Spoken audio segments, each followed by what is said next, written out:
And back now with our roundtable, Jeff Zeleny, who is the correspondent who writes about politics for the New York Times, and our CBS News chief legal correspondent, Jan Greenberg. Jan, what's this deal about the terrorism issue that Senator Kyle brought up? Well, the thing that I find so ironic about that, he's singling that out, but that's where she's really getting hammered by the left because they think she's too liberal on issues of war and terror. And in fact, some of the briefs that she's written as Solicitor General, where she's presenting the Obama administration's views on the war and terror, read a lot like what some of the Bush administration lawyers were writing. So that's not a charge that's going to stick with her. And that is why the left isn't doing cartwheels over her nomination. That is the specific issue that they're most upset about. They think she's too soft on the war and terror. And Jeff, you've been out, you were just down in Kentucky, I know, covering that race down there.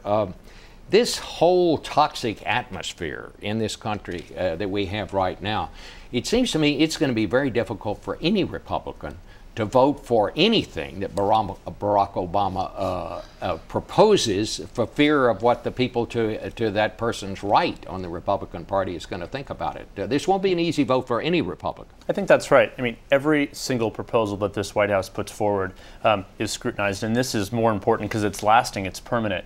And this Supreme Court fight is coming at the same time that people are already questioning their government expansion. They're very concerned about the policies that have happened in the first a year and a half of this administration. So the voters I talked to now are suddenly paying attention to the Supreme Court. They're coming to rallies with constitutions in their pockets. So I think we sort of are seeing a merging of two narratives here that is going to make it very difficult for some Republicans to support her nomination. That said, they're going to have to come up with something to oppose her. Otherwise, it's hard to believe at this point that something would stand in her way. I think probably the most significant thing that John Kyle said this morning was he did not think that the Republicans would filibuster. Absolutely not, and they've been saying that from the beginning. I mean, she's inherently qualified. She's widely viewed as a dazzling intellectual scholar. Her record is thin, but listen, so was John Roberts. I mean, he was only on that D.C. Court of Appeals 2 years.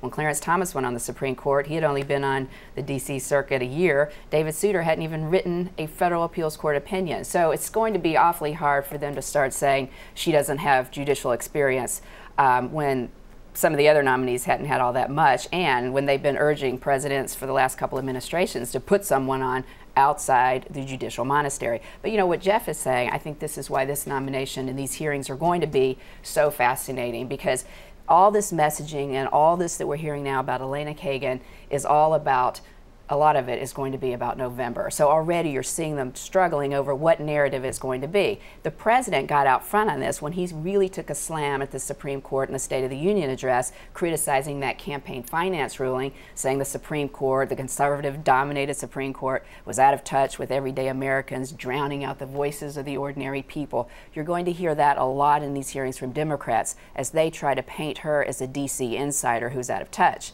And then, like Jeff is saying on the other side, you're going to see Republicans stepping back and saying, we want the court out of our business, and that's what Democrats are trying to do.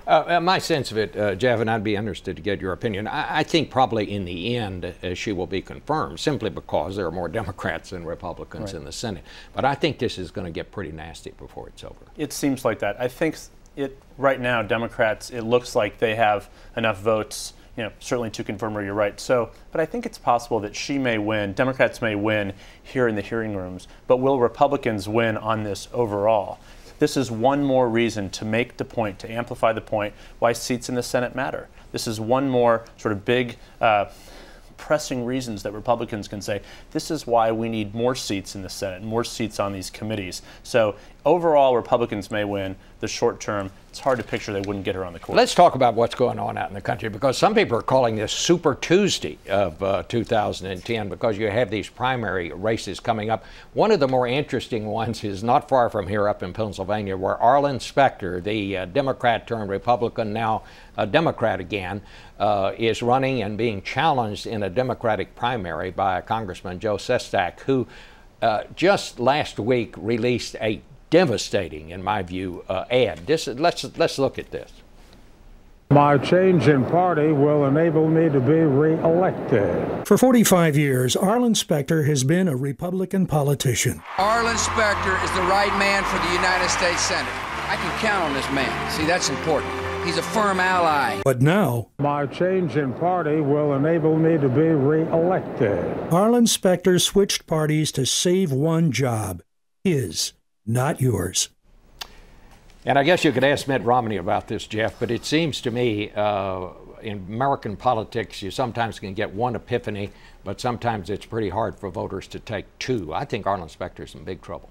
He is in big trouble. You can tell just by watching what he's doing in these final days. He has gone negative incredibly. But Democrats there, who I talk to, say, you know, why should they vote for him? These are the midterm elections where it's the core Democrats who are coming out.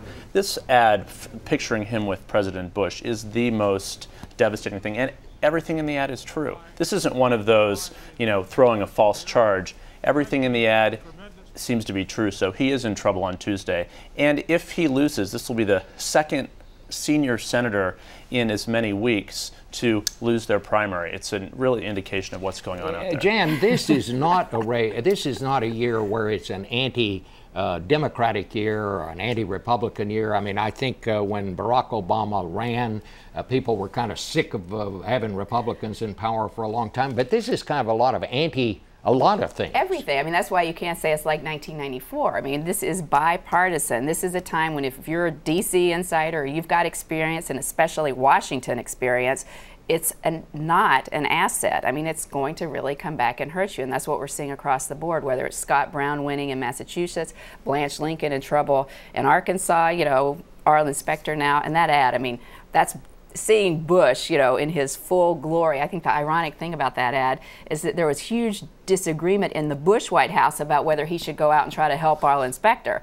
And so he decided to anyway. Well, now he's obviously hurting Arlen Specter. I don't think we're going to see Barack Obama in Pennsylvania. He's not going to Pennsylvania. I'm not sure how much it would help at this point. But I think to Jan's point, this election raises a question of, are there party bosses anymore? Shouldn't the White House political operation be able to take care of this? Shouldn't the Republicans be able to take care of their problems? This is not the year of the party bosses. We have about 30 seconds, but quickly, you were just back from Kentucky. How does that one look? It's an interesting race down there. Senator Mitch McConnell, the Republican leader, his candidate in the race is really struggling against the mother of all Tea Party candidates, Rand Paul, son of Ron Paul. So that is definitely a race to watch on Tuesday. And we've got that race that you mentioned down in Arkansas, which is another one to keep our eye on, an incumbent Blanche Lincoln being challenged by a Democrat in the Democratic primary. I think right now that one is too close to call. It seems to be. Thanks to both of you.